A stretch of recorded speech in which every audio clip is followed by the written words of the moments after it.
Welcome to episode 3 of the Tour podcast. My name is Austen Dahlquist. Super excited to bring you today's episode with Jack Anstey. He is a professional runner for the Under Armour Dark Sky Distance Project in Flagstaff, Arizona. He's represented his home country, Australia, now a few times and is gearing up for the Olympics here in 2024. Jack and I talk about his life, his upbringing, and there are a lot of awesome nuggets in there. And we talk about how he deals with being a pro runner and living in Flagstaff, being part of a pretty sweet team there. And so before we get started, just make sure that you are following us on Instagram, Sub4Tour. The website is sub4tour.com. Hop on there. Let's get connected. Grab you a hat or a shirt. Without further ado, let's get it rolling.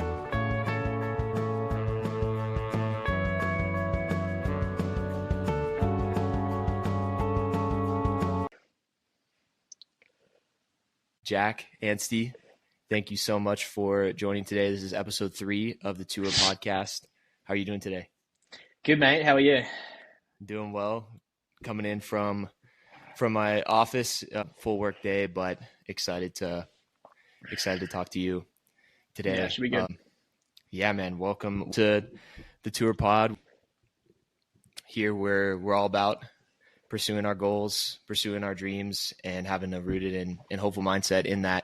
And you and I have raced a few times. We don't know each other super well, and I was stoked when Jack reached out to me because he's got a cool story. Obviously, a super fast runner. For those that don't know Jack, he is a professional runner for the Under Armour Dark Sky Distance Project in Flagstaff, Arizona. So one of the other hotbeds for training in the U.S., bitter rival of Boulder, and we can get into the Boulder versus Flagstaff debate maybe here. But Jack, for people that don't know you, maybe start with where you're from, and if you want to kind of walk through the journey, because you basically now live full-time in Flagstaff now. Yeah, pretty much. Yeah. Obviously from Australia. I'm from basically as outback as it gets. A little bit the most central town in Australia. It's called Alice Springs. Pretty small population. I think it's like, I don't know what it is now. It might be a little bit more, but when I was there, it was close to 20,000 people.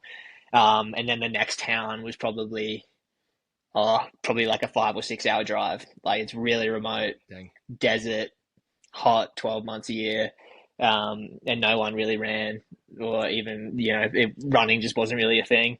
And so, that was where I grew up. Did a little bit of everything growing up, to be honest.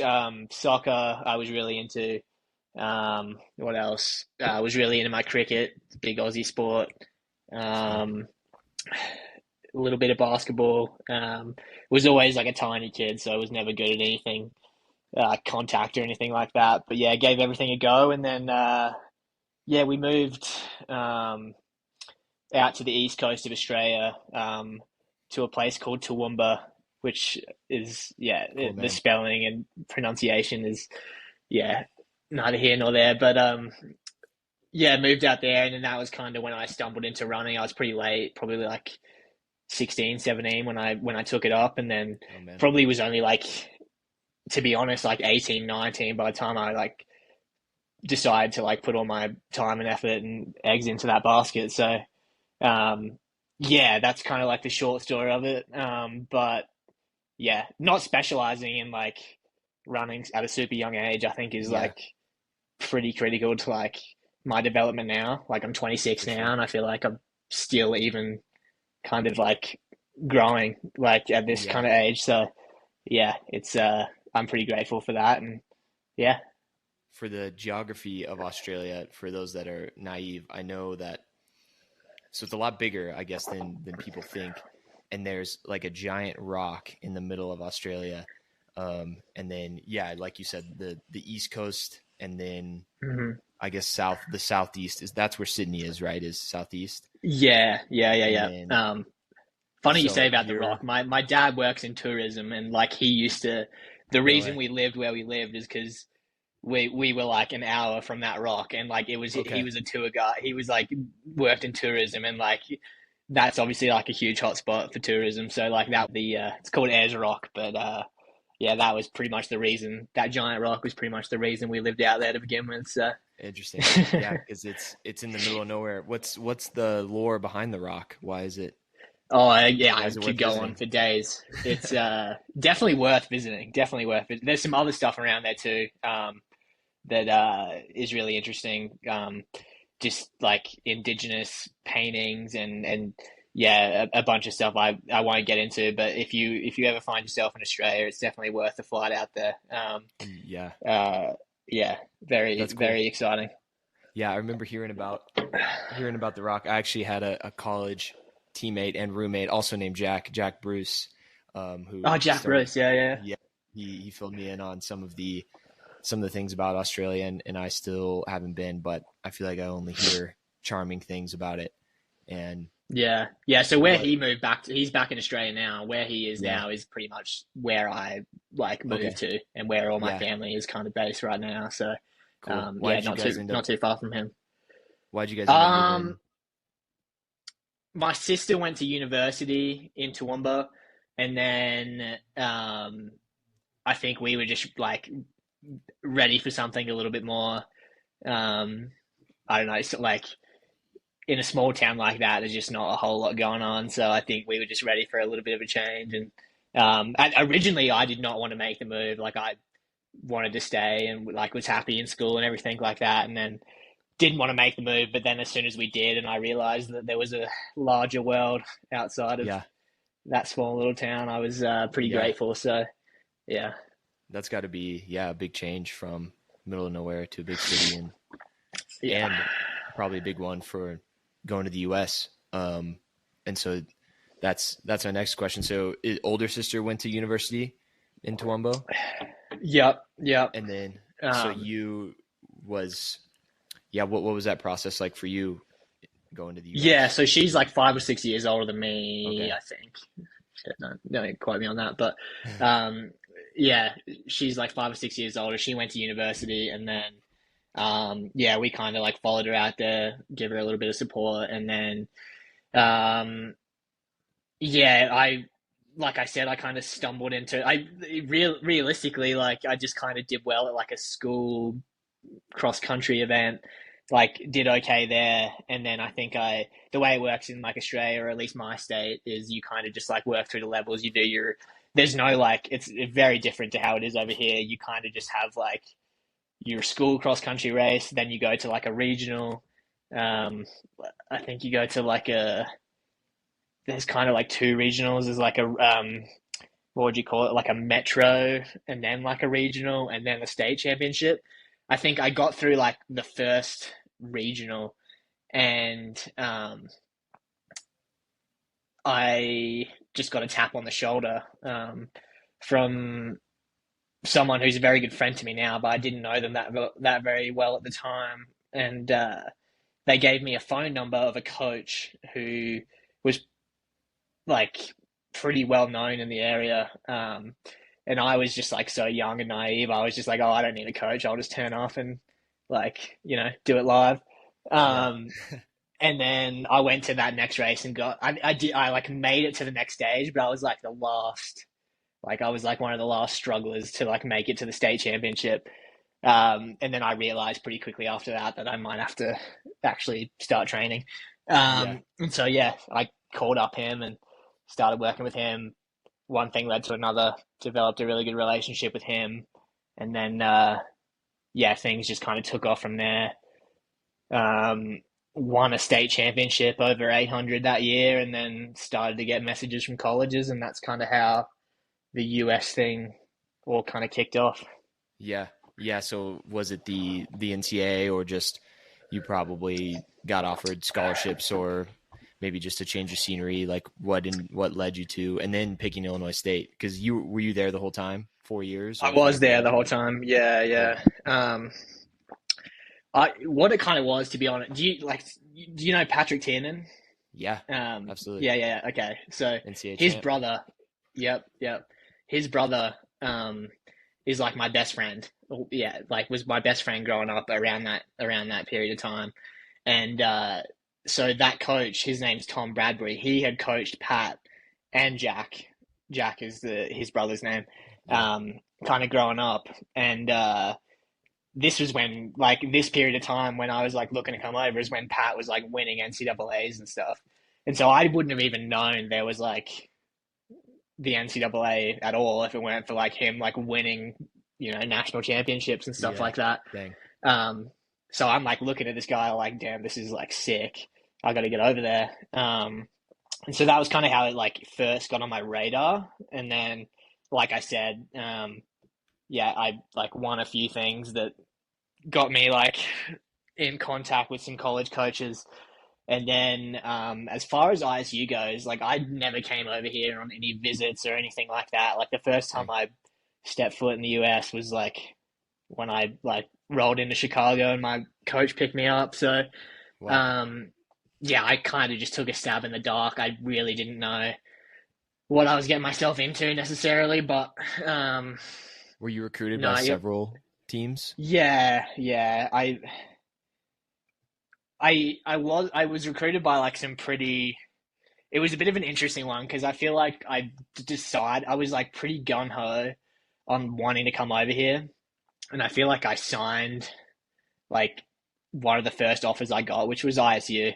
And Yeah. then after that, like I made some like literally I'd like sign the contract and then within like the next couple of months I'd made some like pretty significant breakthroughs. Like I went from like I don't know, like being a 153 guy to a 149 guy in like Yeah. that 2 month period. And then I feel like Yeah. a lot of schools started to contact me, but I was already locked up. But like I genuinely think it was for the best because like I had a great experience at ISU, and I think like if I had have gone somewhere else, like it might have ended up better, but like yeah, I wouldn't trade that experience for anything. So Yeah. um, That's cool. it was It, it was awesome. it led you here. Heck yeah. Where is Illinois State? Um, it's like an hour and a half, 2 hours south of Chicago. Okay. Place called Normal, Illinois. Um, Normal. yeah, it like backs. It's Bloomington, Normal. It's like two towns like backed up to each other, but Okay. yeah, Bloomington, Indiana? interesting. No, Bloomington. Oh, Yeah, okay. Bloomington, Indiana is like 2 hours away, but yeah, everyone always gets it mixed up. But Yeah. yeah. Dang, that's cool. What was like some of the hardest things to transition to when you were coming from Australia to the US? Because Yeah. I ran at Arkansas as I mentioned, and I had a lot of or as we talked about before, I had a lot of foreign teammates, and hmm yeah, we just had quite the mix of people, and coming to, I mean, Illinois is like a Midwest place, and like Yeah, Arkansas is like very a Midwest. very Arkansas is, yeah, like Midwest South, like just Yep. entrenched in the U.S. So it's pretty. Um, I'm sure it was a shock in some ways. Oh yeah. Yeah. Yeah. I mean, I came in the spring semester too, so like you can imagine hopping off a plane in January. Like Yeah, December in Australia is 100 degrees, sun's out, everyone's laying by the beach, and then I'd never seen snow before personally. So jumping off dang, the plane and like your first run, like I remember doing a 10 mile run, um, like jet lagged as hell. the day after I got there, and it was like it was like 5 degrees and like 3 inches of snow on the ground, and I was just like my hands were freezing. I didn't have gloves because it'd never been cold before. yeah, I'm just running like this 10 mile run in the snow, thinking like, what have I got myself into? Like this is like yeah, wild. So man, just things like yeah, just things like that, and yeah, getting used to school in the US, and yeah, there's just so many little things that for sure. yeah, I didn't probably give enough respect to um, that first kind of semester or two, but yeah, very very character building, that's for sure. Yeah, that's that's wild. I know my roommate. So I lived with Alex George, who's from England, and Yep. I was kind of his like American liaison a little bit, just to help him get used to some stuff. And I remember he was always kind of taken aback by how big the drinks were at gas hmm stations and restaurants and stuff, and all the sugar and things. And like Oh yeah. when we order food too, which I'm not, I'm assuming, but like in England, you order eggs, but in America, like you have your eggs over easy or scrambled or medium, and so they would ask him like, how do you want your eggs? And he's like, normal. Like, what do you mean? And so to me What's that was normal though? just it. I guess it was. I think normal is or how do they do it? English breakfast. I think it's over easy is Okay, normal. yeah. That's yeah. Um, and so just little things like that I didn't even think about because I grew up in America. I'm obviously used to it, but yeah, I can't imagine like stepping into another country, let alone like a different climate. And yeah, school is done super different, and Yeah. I'm sure the training too was it like a huge difference in training for you coming to college or Yeah, yeah, oh, it was for sure. I was like, well, I didn't have a big training load behind me. Like I said, I started pretty late, so like I was yeah pretty raw when I got over here. And, it was primarily running the 800 back in Australia, like in high school and stuff like that. And then, like pretty much the second that I got over here, I got told that like I was a 1500 guy, and like that was how it was going to be.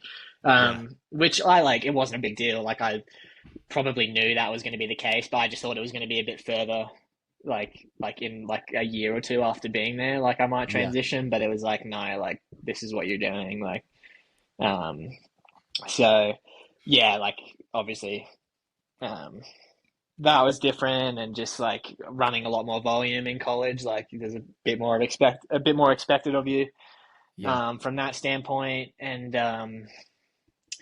like yeah, even just like working out with people. Like I worked out with people a little bit in Australia, but like not like a group of guys kind of thing. Like, yeah and like learning that dynamic of like, you know, I feel like there's just a little bit to learn there. And for yeah, sure it was brutal. Yeah, it dang was. I feel like I was thrown to the wolves, but yeah yeah, it wouldn't trade it for anything.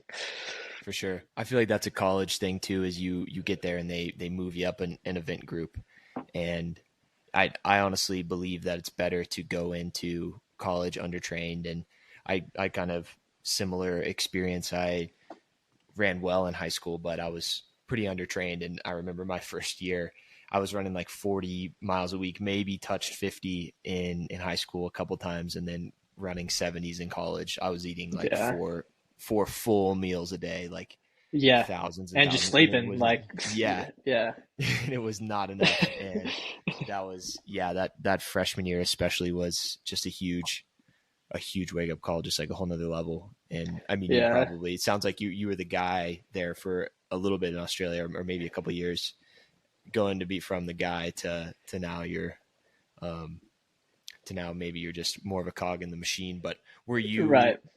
were you one of the better guys going into Illinois State, or did you have Yeah, there was it was, gonna be so competitive? I'd say like early on before I kind of like had a couple of breakthroughs, like I was on par with a few of the guys there. Um, the I think I it's not a track and field powerhouse school at all. I think so when I was an All American in 2019, I think I was like the first guy on the track since like 2002 or something to be Dang, like, so that's awesome. um, it's not like a powerhouse in track and field at all. But like weirdly, my class was like pretty successful. Like we had a All American like 60-meter guy. We had that was my freshman year. We had an NCAA runner up in like the 110 hurdles. He transferred out, but like weirdly, there was a lot of talent that year. Yeah, So yeah, I wouldn't say like when I first got there, I was definitely a cog in the machine, and then it like after I developed a little bit, probably like going into my junior year, that was kind of when I made a little bit of separation. But yeah. yeah, Was there ever a temptation when you got better to transfer to a bigger, flashier school, or were you kind of like that's working, sticking with it? um, it was all in. It was definitely in the back of my mind. Like the thing was, like I'm a big I'm interested to get your take on this, but like I'm a big environment guy.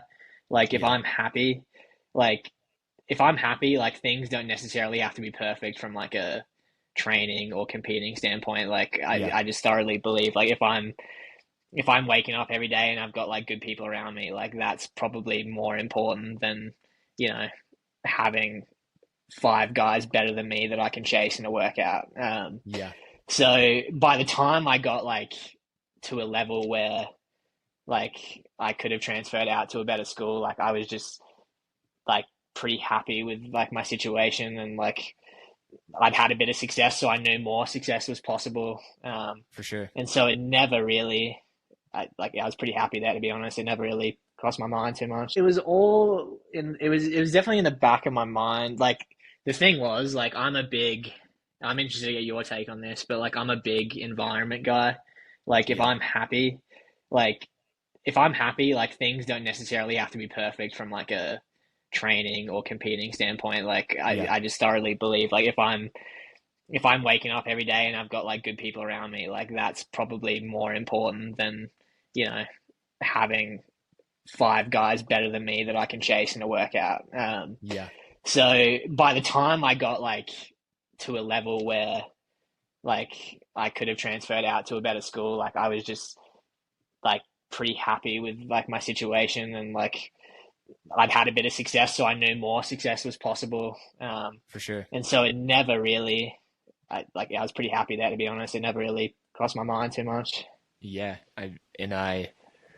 I share a similar sentiment, and the grass isn't always greener. And Yeah, yeah, I think like you said, like money or guys that are better than you, or cooler gear, whatever, cooler name, it's not worth it. And I would share the same. Like I never really at Arkansas, it wasn't perfect by any means the whole time, and but I do believe a lot of where I fell short results wise was my own fault, and hmm not necessarily the training, but I loved the environment and the people. Like we had a super positive atmosphere. Like my coach never said a negative thing to any of us, and yeah, I would wow, hear I would hear from other people how their environments were, and like all these feuds on the team, and the coach didn't like them and all this stuff. And to me, I was all about the team, and I was loyal to them, and I didn't want to for me personally, even though I was already at a school that had all the Nike money and stuff, yeah, and yeah, a lot of weight behind Arkansas. I didn't really consider transferring because I hmm part of that was like the vibes are really good here, 100%. yeah, And so that makes total sense. yeah. I When think people underestimate too how like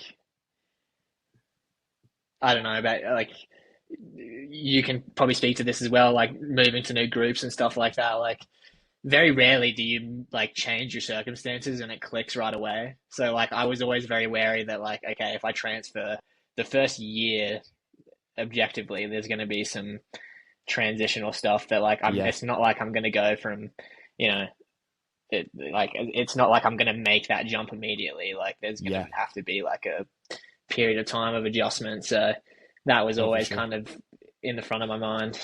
Yeah, Yeah. adjusting not only to a different place, different stressors, relationships outside of running, but then training system and everything else with life. Yeah, Yeah. 100%. When it comes to running, when was that? You spoke a little bit earlier, like some of your origins in it. Did it click for you? Was there a certain moment where you thought, okay, I think I can be pretty good at this? And what are your like? Have you had an Olympic goal? And we can get into, because you represented Australia on the world stage. We can get into that as well.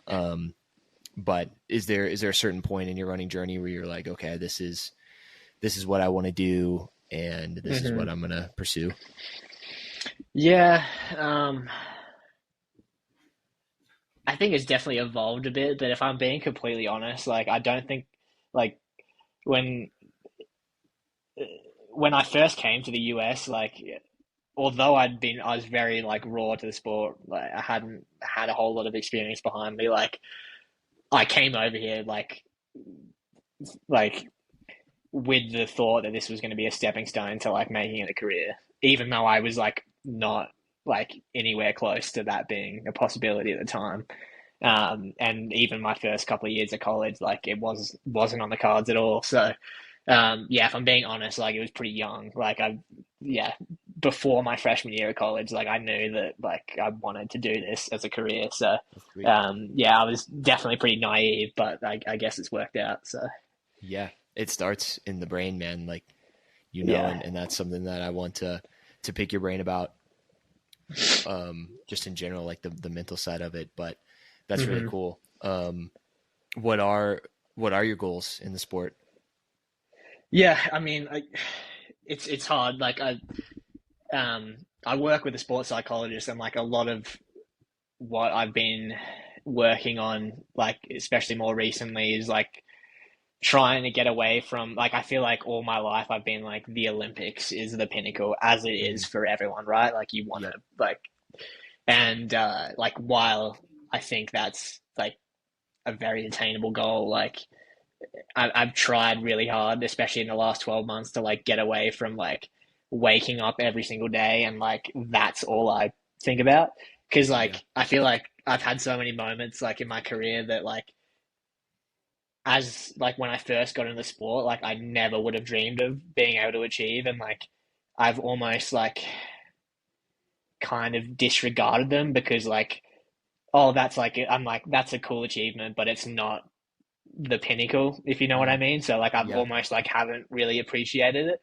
So Yeah. like yeah, this last 12 months especially, um, yeah, we've kind of been working on yes, like you can that can be the overarching goal, but like I've tried to have a lot more smaller, more attainable like enjoyment goals of like I just like I love like this summer was the first time I went to Europe and did a bit of a circuit there, like ticking that off wouldn't have been a big deal for me like a year ago, but like that's such like a cool life experience Yeah. coming back, doing the circuit in the US, road races, that kind of thing. So like I'm trying to be a bit more enjoying of the moment, if you know what I mean. Yeah. No, that's amazing. And yeah, I'd share the same sentiment in that, where you and I especially, we kind of live in these bubbles in Boulder, Yes. Flagstaff, just the running world in general, and we forget just how rare our ability is, and Mm-hmm. just how cool it is to be able to travel somewhere to race. Or yeah, like you represented Australia. How many times have you represented A couple Australia? times now, yeah, twice in the last couple of years. So, Yeah, um, that's yeah, yeah, which is so cool. And I mean, even people are shading the some people are shading the sub 4 mile, but there's still, I think, less than 2,000 people that have ever done it, and yes, that have ever like had there's been some people that have only run 15s, whatever, but that have had an official sub 4 mile mark. There's still less than 2,000 people, and so that's just crazy. Whereas you do something like that, and then it's like, oh, but I need to run mm-hmm. faster, and Yeah, it's just kind of the human, but also a running a running issue where you run fast, and it's yeah. like, okay, well, how can I run faster? But Mm-hmm. like you said, being It's a grateful double-edged for sword, right? It's like yeah, it's probably what drives you to be as good as you are, but at the same time, it's like I just don't want to like I'm pretty cognizant of I'm 26. I'm not going to be running professionally forever. I want to I don't want to look back and like be like, "Oh, that was fun. Why didn't I enjoy it in the like when it was yeah, happening?" You know what I mean? So yeah, I'm just trying to be a bit more in the moment. for, So for sure. Yeah, because you get to go to cool places, and you get to run like for a living. We're not running from anything. You're running in a circle, and or down a street, or on a field, and like get the most out of yourself. And I personally, I like to, when I go on a trip, I like to race, extend it at least until, or extend my return flight at least until like the following evening, and yeah, go and do something. yeah, yeah. Go out in the town, or go see something cool. Um, hmm I think it's sometimes lame to like fly somewhere, you sit in a hotel room, you race, and then you immediately leave. and Yeah, yeah. you can be in a super cool place, and that happens. But um, what do you think that running has taught you in your time in the Oh, sport? so much. Yeah, so much. I feel like it's just like such a good. I feel like it's such a good representation of life. Like you go Yeah, through so many ups and downs. Um, yeah, like I've just had so many ups and downs, like in running and in life, and I feel like I don't know. I think it kind of teaches some of the best advice I've ever gotten was like one time my coach said to me, like, just don't ride the highs too high and the lows too low. And I mm, feel like that is like just running and life in a nutshell. Like if you, yeah, you know, it's if you have a bad race and you go out and run like 120 miles to like the next week to prove something to yourself, like that's going to take its toll. Similar in life. Like if you, I don't know, if your girlfriend breaks up with you and you go out, drinking for a week just to make yeah. yourself feel like it's just there's so many Dangerous. like comparisons and yeah, exactly. So yeah, I just feel like it's funny. I feel like um I don't know, you might be able to speak to this, but I feel like when I kind of went all in on running, like everything else in my life kind of like started to line up a little bit more. My relationships got better. I was more disciplined in school. I was more, like I don't know, but I feel like the things I was learning and running, I was just applying to other things in my life, and everything seemed to start to get a little bit better. So, Yeah, yeah, so much. yeah.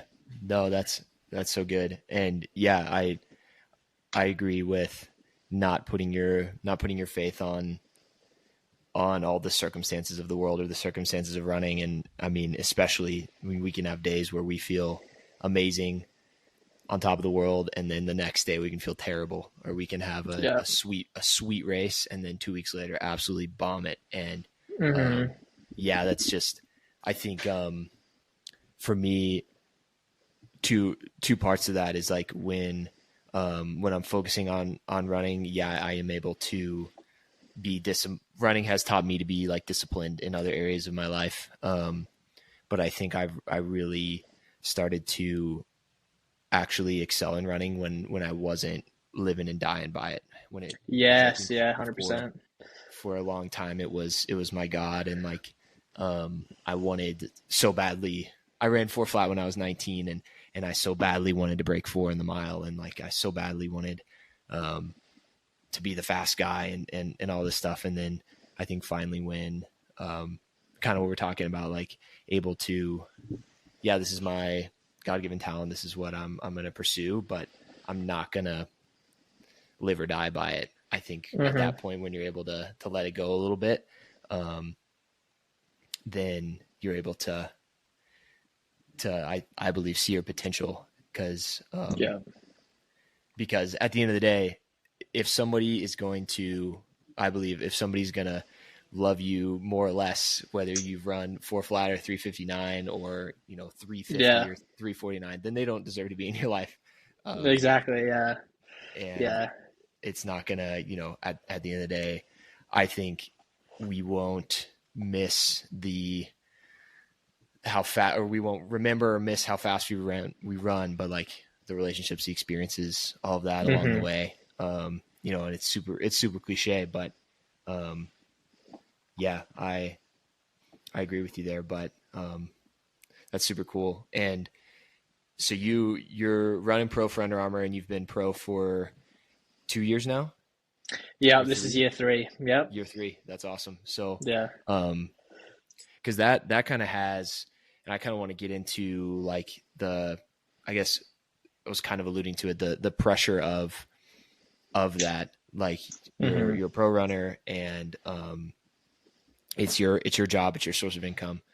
How do you kind of handle that pressure Yeah. in Well, I that think busy honestly, world? like what you just kind of touched on is like kind of how I deal with it. Like having like, sure, it can be a really pressure involved job. It's you're running for your livelihood, your income, sure, but having like some perspective about like what is really hard. Like I anytime I kind of like get down or like I had a couple of injuries last year. Like I tore my calf in the like winter fall kind of period, and like was just went through a phase of, I don't know, feeling pretty sorry for myself, just like anyone Mm. does when they're injured. But like Yeah. having the perspective of like how many people would be like dying to be in this Mm. position. Yeah. Like you wake up every day and you get to pour 100% of your soul into what you enjoy doing. Um, that's not work to me. Like, I don't know. Mm. I feel like I've never kind of lost the perspective of what a real job is. Like, a real job is like a 9 to 5, and you get home and you're exhausted, and then you have to wake up the next day and do it again. This, sure, I'm exhausted sometimes, but like, this is not that. So, like, Yeah.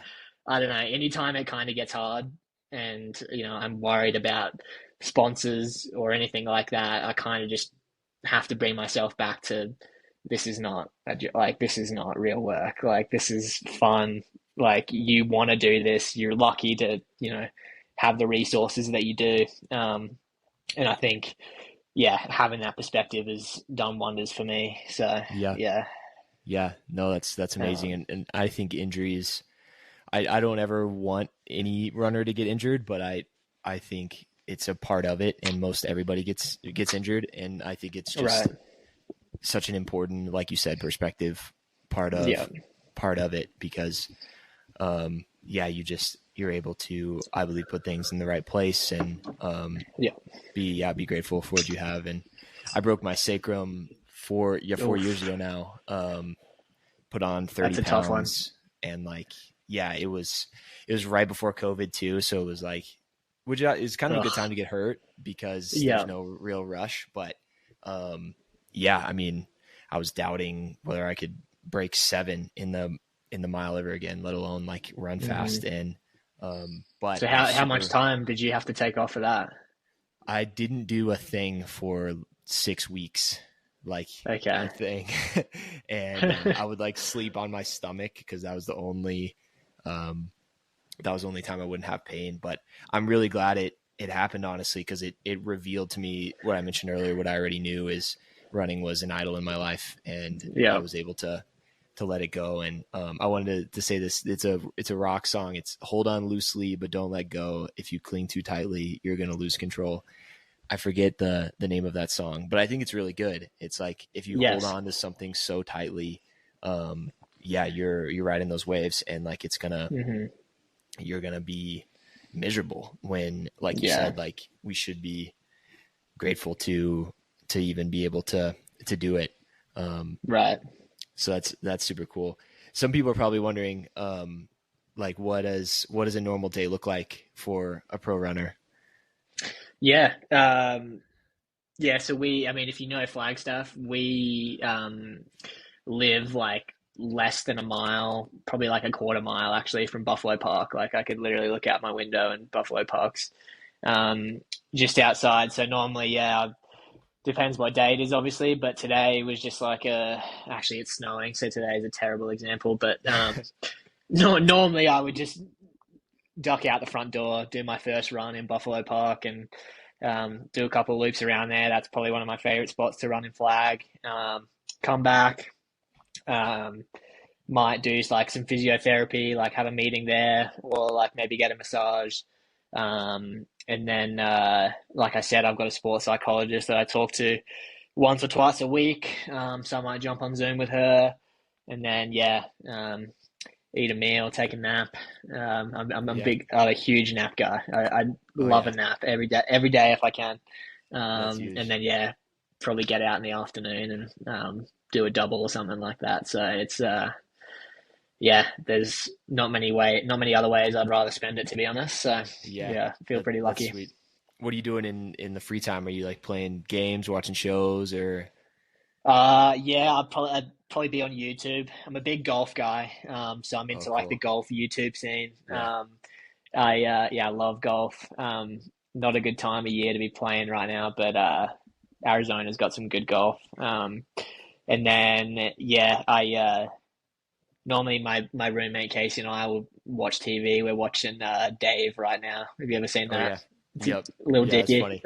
Yeah. Yeah, we're watching that right Child. now. That's a classic. Love that one. Yeah, we'll just sit around watching TV, chilling out, drinking coffee. Big coffee guy. Um, Yep. get on the espresso machine and whip Let's something go. up. So yeah. Where do you go in Flag to get coffee? Oh, um, What's the best I feel place? like it's evolved. I used to be a Macy's guy, which is like an OG Yeah, Macy's is Flagstaff dope. spot. I feel like everyone that was like around in the 2000s. Like everyone that used to be the spot in like the 2000s, and I feel like now there's like a lot of newer spots that have evolved and people are going to different spots. But it used to be there. I really like a place called Single Speed now. That's probably my Okay. go-to. Okay. Just a tiny little spot, but it's good coffee. That's Yeah. sweet. I haven't been there. I've been to Fire Creek and Macy's, Yep. and I think I can't remember. I can't remember the other one. Fire Creek's up there for me. It's top They do a three. good job. Yeah, they do a good Yeah. job. There's a breakfast place called Martin's. Have you heard of it? Yes, big Montans guy myself. Yeah. Yeah, I huge. actually more recently, like the first year or two here, I didn't really I wasn't really into it. Well, I just never tried it. Or I might have gone like once and just didn't get something that was that good. But yeah, I get a chimichanga every time I go there now, and it Oh, hits the spot. So yeah, so they good. crush. They totally crush. Well, before this is a slight tangent, but I noticed you said you had pad thai 5 days in a row, and then Yeah. you got sick. What's the story behind that? Oh, I'm just a big. My friends always give me shit because I'm like, anytime we go out for dinner, I'm just a big like anything like Thai food's my favorite, but anything like Asian cuisine, like Indian, Thai food, Chinese, like anytime we go out for dinner, like you can bet on me saying like probably one of those three. Like it's never like pizza or like Yeah, I don't know what it is, especially Thai food though. There's this place called Asia Station in Flagstaff, and it's got to the point now that when I call up, they'll ask my phone number, and then once I give them the phone number, they know it's me and they know what I'm ordering, and it's just like clockwork. So, yeah, that's awesome. Do you eat out pretty often, or do you cook? Or yeah, I'm pretty bad. Yeah, it's like I'll oh, I go mean, grocery shopping, think yeah, I've done a good job, and then I'll just like come back and be like, where is the food? And then I'll just Chipotle and Panda Express are like my quick, let's like go. it's yeah, they're Yeah, my I two. mean, we eat a ton, and my gosh, I mean, I love food. I have like 4,000 food photos, and I actually have a food Instagram that's super JV. But I Oh wow. hate cooking, and if I could eat Yeah, out every meal, I would. And yeah, my wife is an amazing cook, but I'll clean up every day of the week.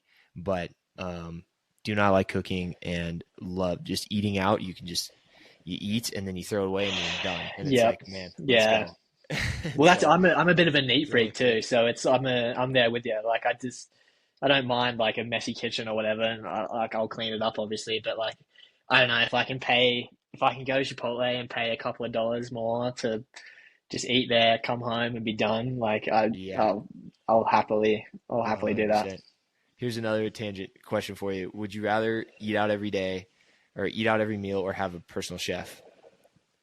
Or this is a funny Falmouth story actually for you. So the last year, um, not not the year we ran together, but 2022, the family we stayed with, obviously Falmouth is like a very Oh affluent, my gosh. you know, Amazing. Yeah. and the family we stayed with had a personal chef, and Wow. they were from California, would come to Falmouth in the summers. And this guy was their chef was from California, and they would just like fly him out here, and he would just like and his name was Joffrey, and we got there, and he was like, "Let me know if you need anything. Like, I'll cook you up anything." So that alone would make me choose personal chef because that Wow. was the most incredible 3 days of my life. Like anything was just like he was on it, and the A food was beast. incredible. So yeah, Dang. it was probably the That's personal so chef. cool. The only thing is I wouldn't want somebody in my personal space or like in my wife and I's house. And Yeah, yeah. I don't know. I guess I hear some celebrities, they have like a separate house for where their chef lives and stuff, but I don't know. hmm In Yeah, eating this guy out, was just yeah. on quarters. I think he was just living there, but yeah. Yeah. That's Yeah. wild. That's cool. What an experience. Yeah. But we touched on your team there. So talk a little bit about the squad that you're on and like how that's going and um what's like maybe we can talk about like the plan for this year with running to kind of tie a bow on it. Yeah.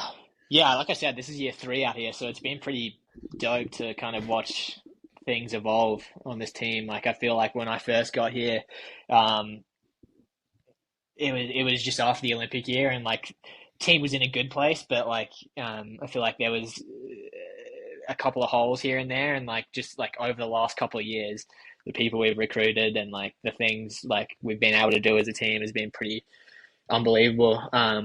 I feel like, especially like, I feel like it's hard to find like a really good like 1500 group, like Mm, especially if you want to go to altitude. And I feel like we've just got so much depth. Like I think in 2023 we had like 5 guys under 354 in the mile, and it's like wow. it's a hard thing to find. So, Yeah. um, yeah, I'm pretty grateful to be able to train with those guys, and then like yeah, Yeah, you guys got a squad.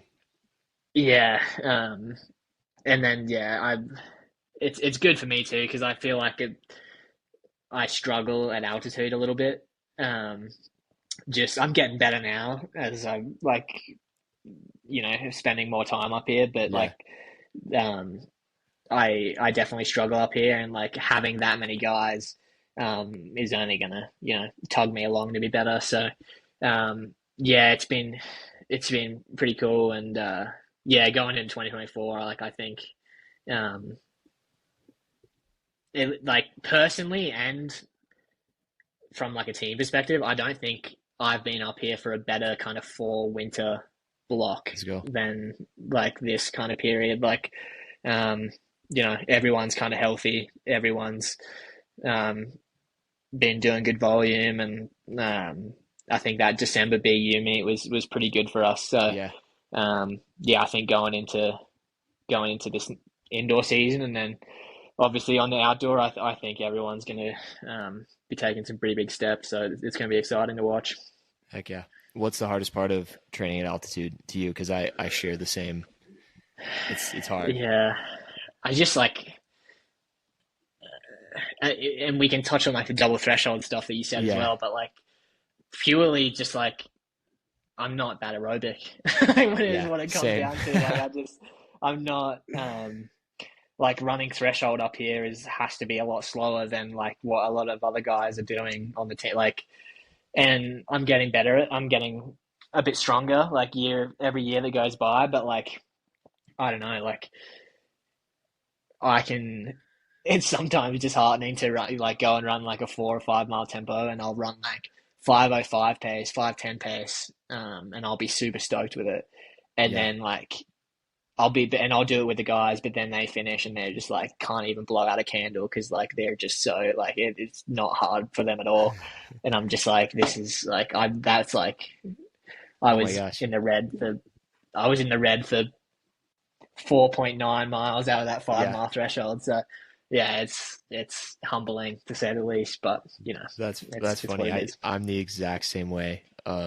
So hard to do. Yeah, the threshold or those low 5 minute pace stuff, and that's how I know I could never coach myself because I would be doing speed stuff. I'd be at the track way more, but Hmm. it's the threshold, it's the aerobic stuff that really helps, especially in the mile. But yeah, Right. before we start talking, we talked a little bit about double threshold, which is all the craze. For those that don't know, it's all the craze in the running world. It's when you do basically 2 workouts the same day instead of a traditional setup, which is 2 workouts a week in a long run.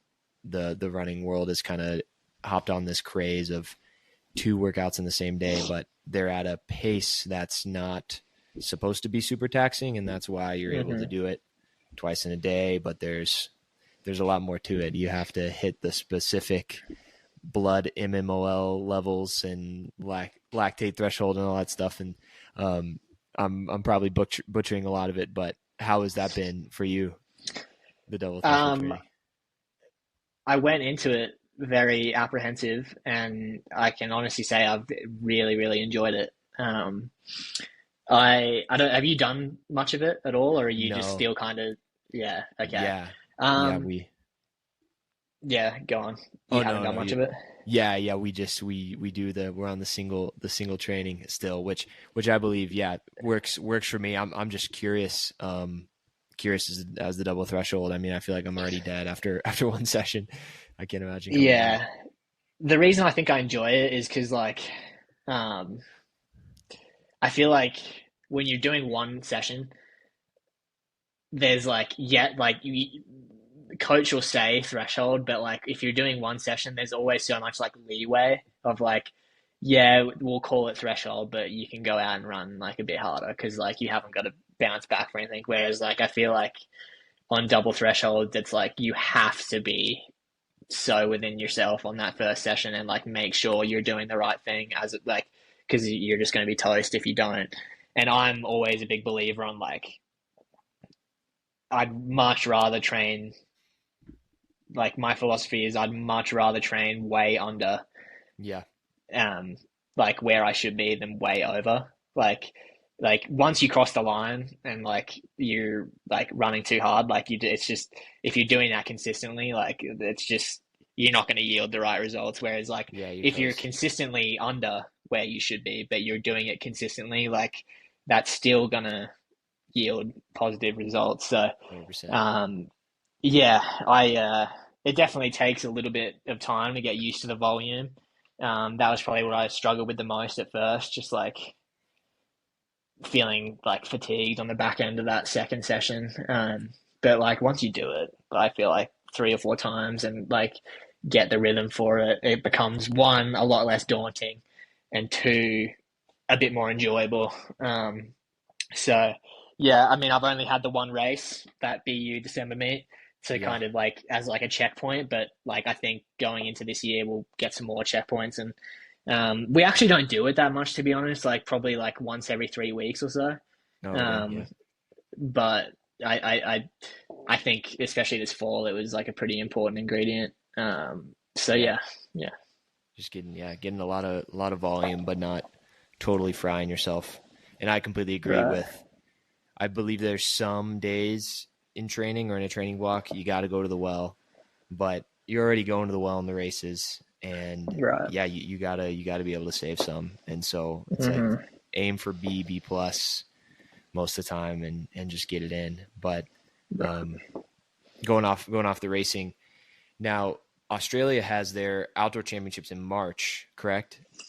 And Yeah, I think it's is early that April this year, but yeah, early normally April? Okay. March. Yeah, So are you going to run a yeah. couple indoor races and then going to go over there to do outdoor champs, or what does that look like? Yeah, I think I'll run a full indoor season. I'll do. Honestly, I'm probably going to go 27th, 3rd, and 12th, or whatever. What like those weekends? I MBU. don't know if that's the exact dates, but Yeah. I think possibly New York on the 27th. Cool. Um, I think that's Sanders, and then BU the next 2 weeks.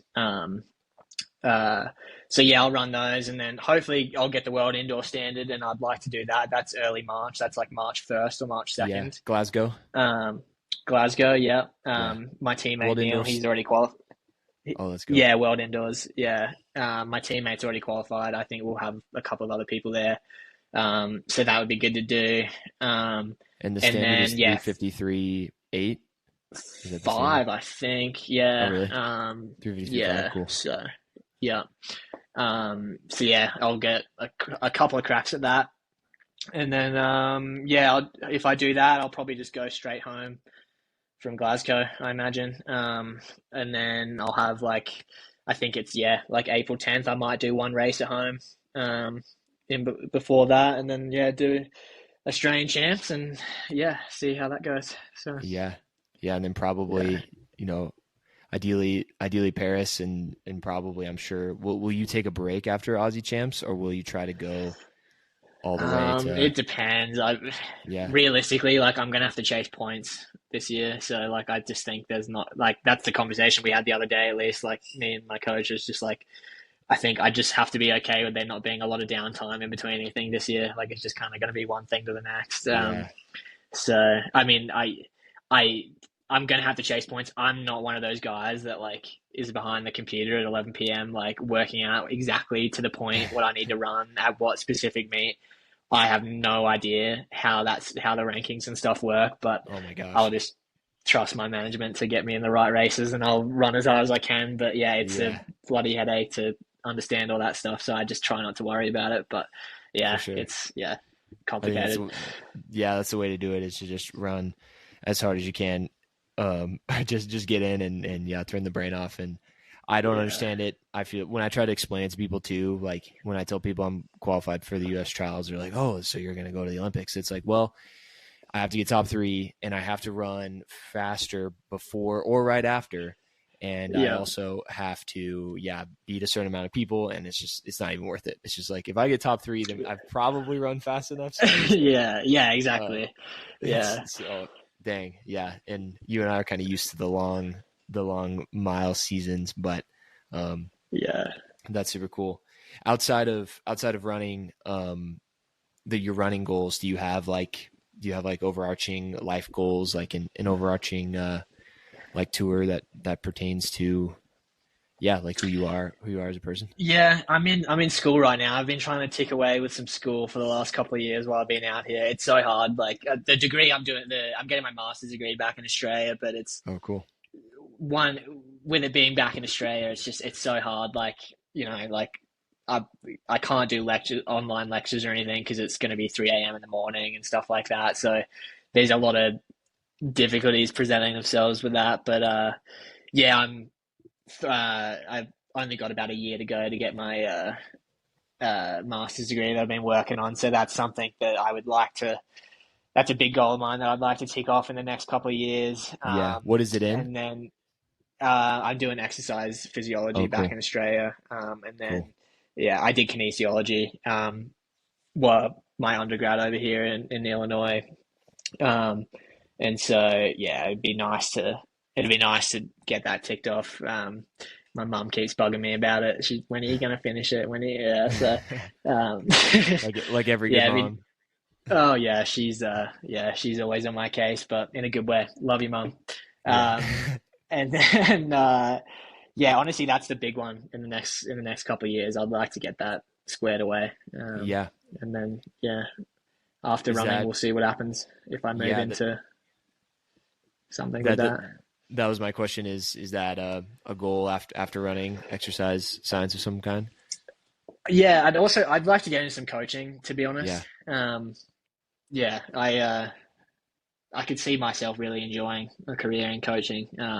Whether or not, yeah, I feel like it's such a weird slash tough industry to get into. It's kind of I feel Yeah, like it's a lot of who you know kind of thing. But definitely. yeah, if the opportunity presented itself, I would definitely love to get involved with something like that. Yeah. Would you want to do that back in Australia, or do you want to stay in the US? Probably You here, miss to be honest. I could see myself in the NCAA doing Yeah. something. Yeah. Yeah, Do you miss Australia, yeah. being back home, or I do, I do. It's yeah, like especially my sister she's got two pretty young kids. oh, that's So cool. her having some kids over the last couple of years, I feel like I'm missing more than I was beforehand.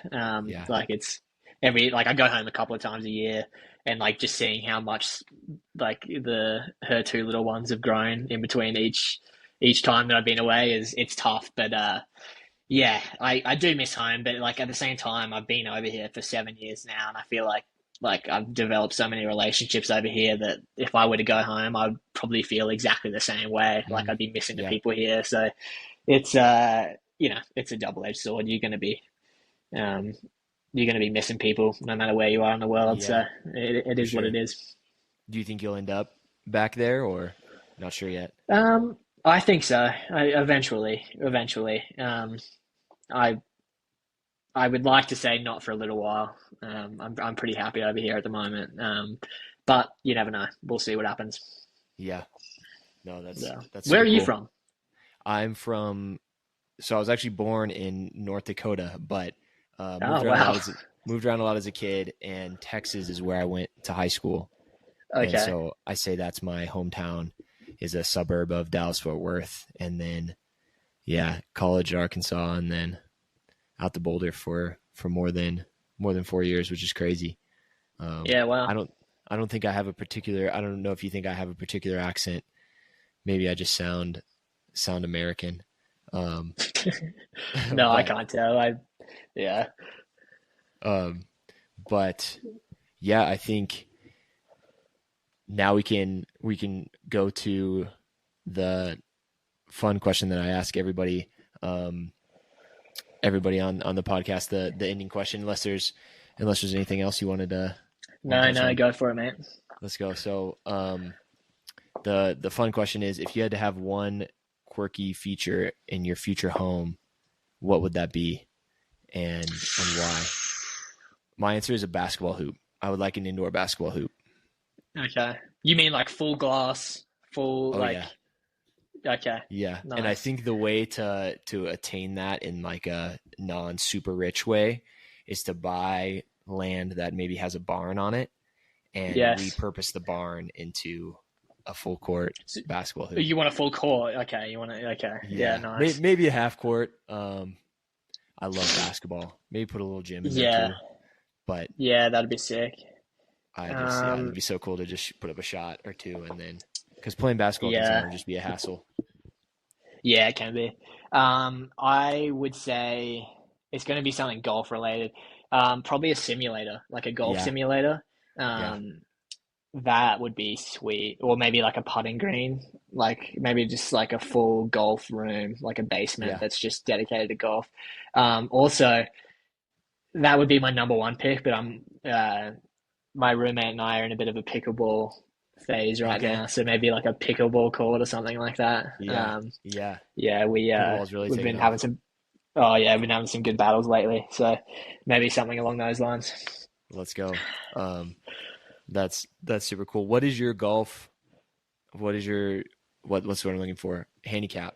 Do you have a Handicap, handicap? yeah, it's. Yeah. I would say I don't have an official one. I would say I'm probably close to like I'm not good. I'm probably I'll be generous to myself and I'll say like 17 or 18 would be my handicap, Yeah. I mean, which that's is still impressive. it's solid enough to get around. So Yeah. that would be me, close to it anyway.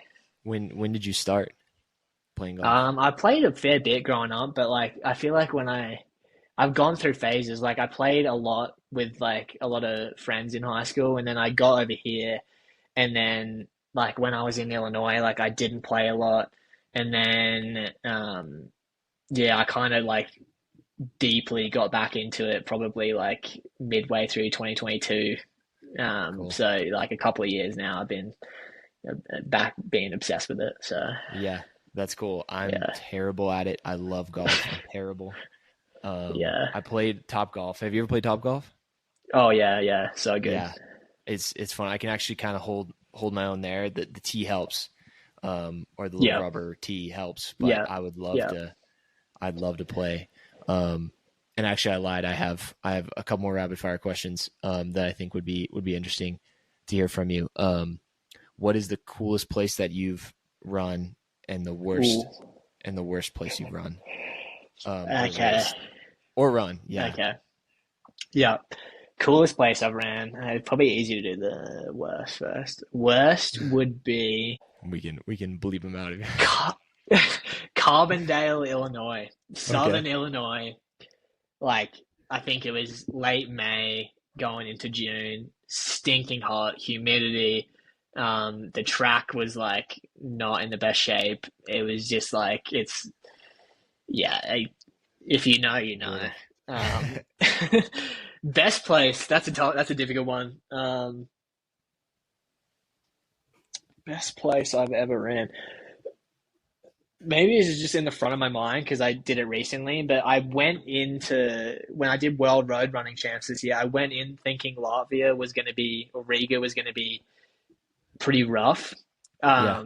But it really surprised me. It was a really nice place, especially like where we ran the races. It was a beautiful like parkland area, and it really surprised me. So it might not be the most beautiful. It's just in the front of my mind, but it was surprising to say the least. So Yeah.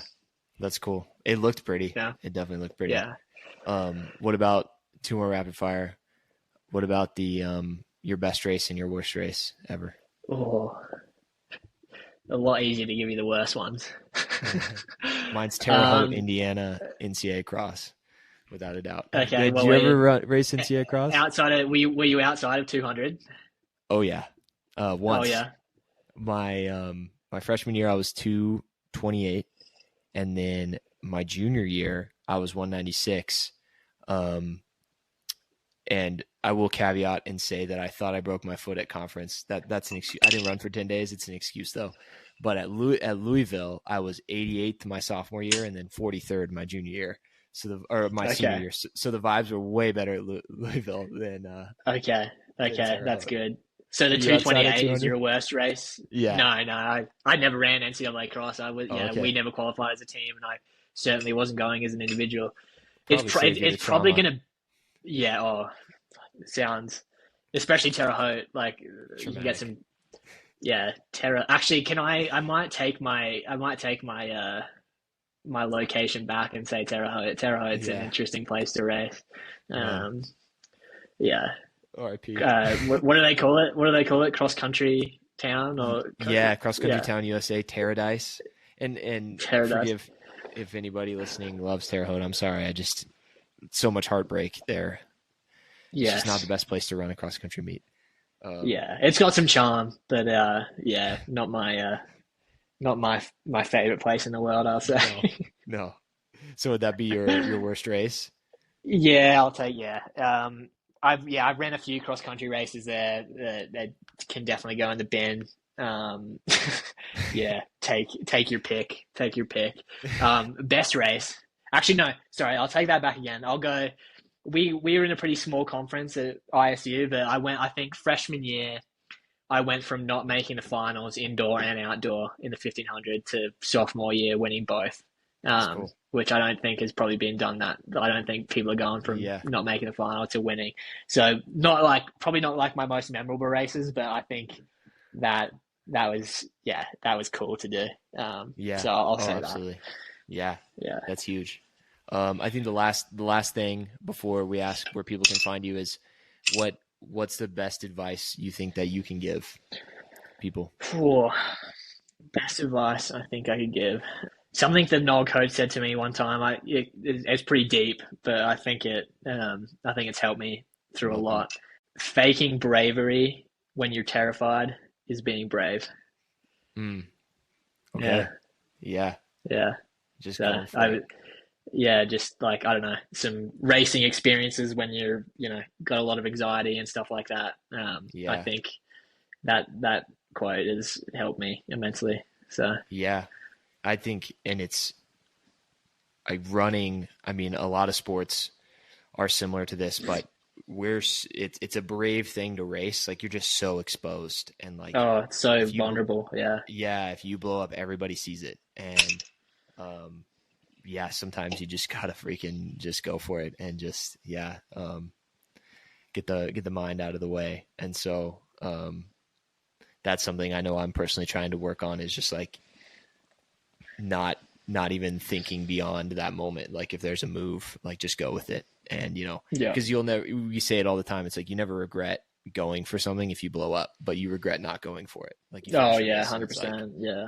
Oh, I could have done more, but awesome. So how can folks find you, follow you on your journey? Yeah. On Instagram, I honestly don't even know here. Let me have a look here. I think it's just my last name, my first and last name in lowercase, I imagine. Let's go. Yeah. Jack Anstey, JACKANSTEY, all lowercase on Instagram. And then, that's about it. Honestly, my New Year's resolution is, stay off social media a little bit more. I might not be as active on there. I think I'm going to do a little detox here soon, but we'll see. That's good, man. Yeah, I think there's good parts to it, but it's dangerous, the comparison game, and just exactly. I got off it. I got off it for a couple of months earlier this year, and I feel like it did the world of good for me. So I maybe going into these races, this next little racing period, I might try and do that again.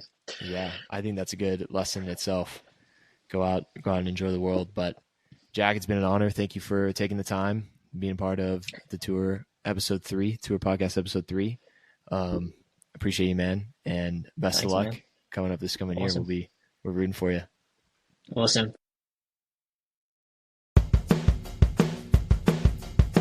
Thank you so much again for listening to the Tour Podcast. My name is Austen Dahlquist. Hope that you got some awesome nuggets out of today. Special thank you to Jack for taking the time to talk to me. Let's keep pursuing our goals. Follow us on Instagram. Check out the website. Get connected. DMs are always open. My name is Austen Dahlquist. Let's keep the journey going. Stay tuned. Have a great one.